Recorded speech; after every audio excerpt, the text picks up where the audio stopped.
Does one get what they deserve, or are you more likely to get what you believe you deserve? I think it's the latter. I think belief systems carry a lot more weight than your intentions, your abilities, your skills, even your actions. In other words, you can do all the right stuff. We've heard this story many times. I did everything right. I followed all the rules and blah, blah, blah. And yet, still led to a miserable existence.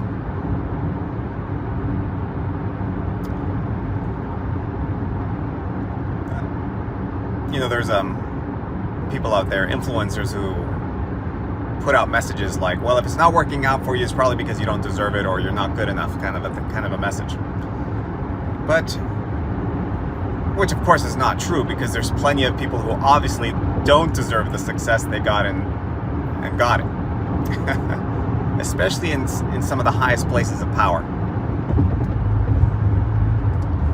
No, I think there is a peculiar injustice, which is that you're more likely, for instance, to go to hell if you knew better than not to do the sin.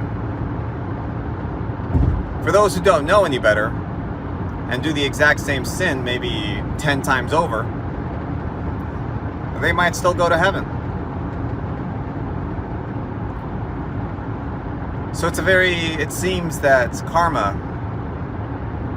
cosmic justice, seems to frown mostly not on those who perform the worst action, but those who perform the bad action knowing they shouldn't have, or they exist mentally in a space where it brings about shame, guilt to do that thing, and yet they still do it. This seems to be the injustice of the world, is that it's your belief system that ultimately determines the outcome. So what does that mean? Be very watchful of your belief systems. Deep-seated ideas in the dark recesses of your brain can guide you to places you would have never consciously chosen to go.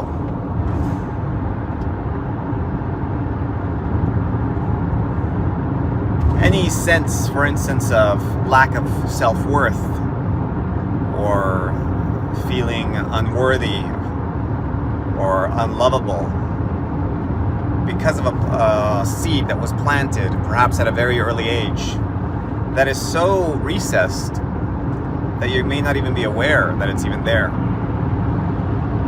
can be dictating the outcome of your entire life.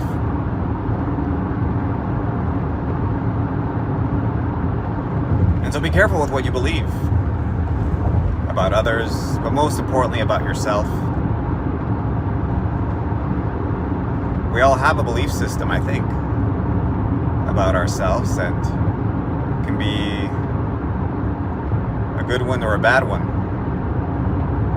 So, no, I don't think success comes to those who deserve it.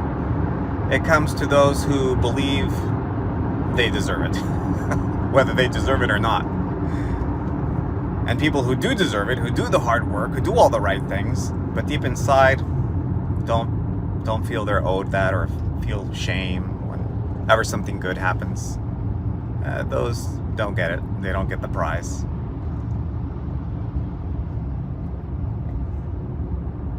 So, puts into question the notion of fairness and what is the purpose of that word to begin with.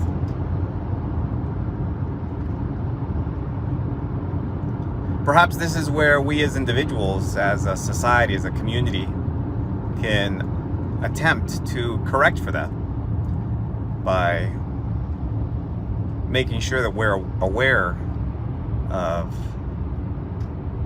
those that are around us, the hard work that they do, and try to offer them some help, some reward for the ways in which they've benefited us.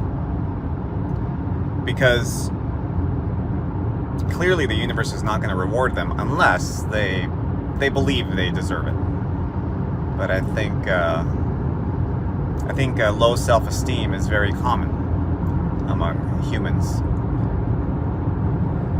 and it leads to a world where very grandiose, scummy people reach the top, and very meek, humble, hardworking people stay at the bottom, and that creates a gross world, in my opinion. And you know, there's another peculiar, pretty big elephant in this room of success, especially in the digital age, in the age of the internet, in that we can now rise or fall, succeed or fail by the graces or at the mercy of the algorithm. I brushed up with this in once in a good way, mostly in a bad way. So I've got a sense of the fact that the algorithm can behave like a wave does to a surfer.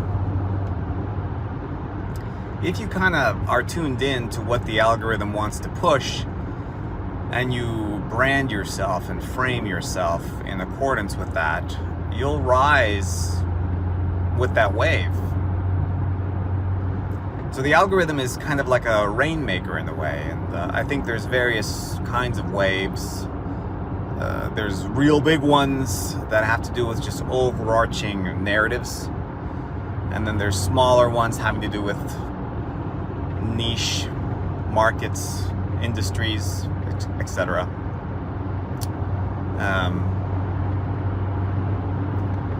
And so you can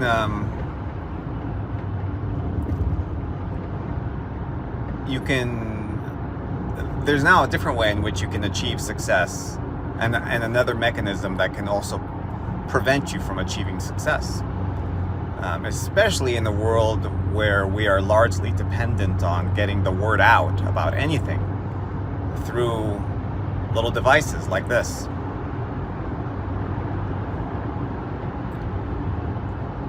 And so it seems the machine, the karmic machine, that interlocking set of gears, is almost perhaps already being driven by a different force entirely, an algorithmic one. I started a business around 2012 when desktop 3D printing was becoming a big deal. And my business was all about 3D printing, and it did really well. At least considering the fact that I had no funding, and I was just a guy online putting out a few posts. And it did surprisingly well, and I remember at the time thinking, man, people must really like my idea. I'm so smart.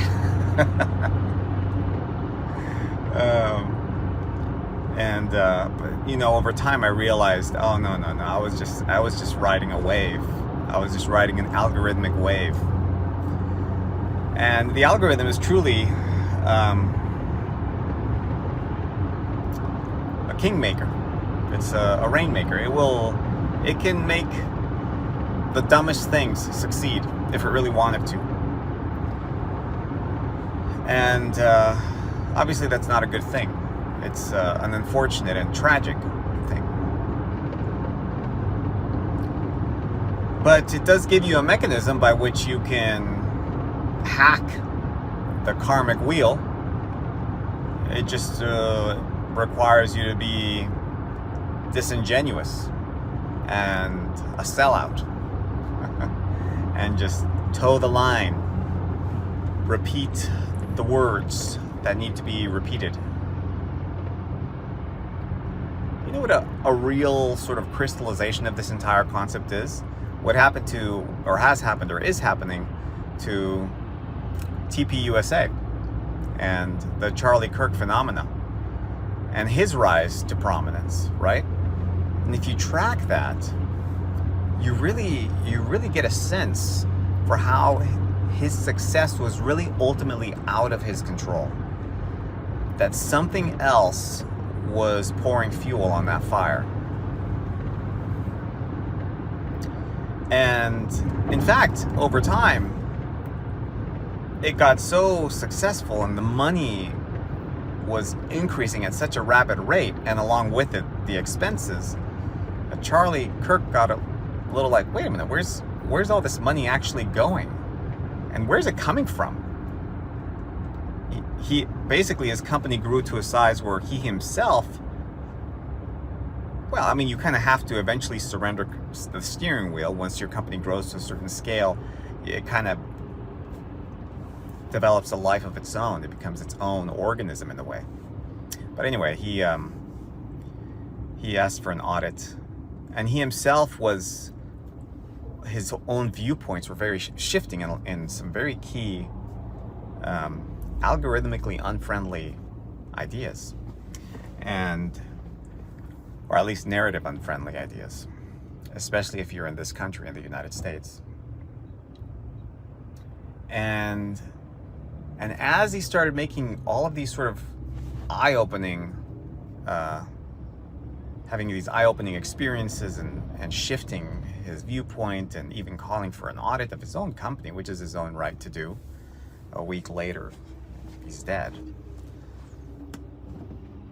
It's almost like, what I feel is almost like the algorithm or whatever's driving that rain-making force was like, okay, let's pour fuel on this kid. Okay, he's saying all the right things, he's doing all the right things, he's building the enterprise that we need to be building right now. Building.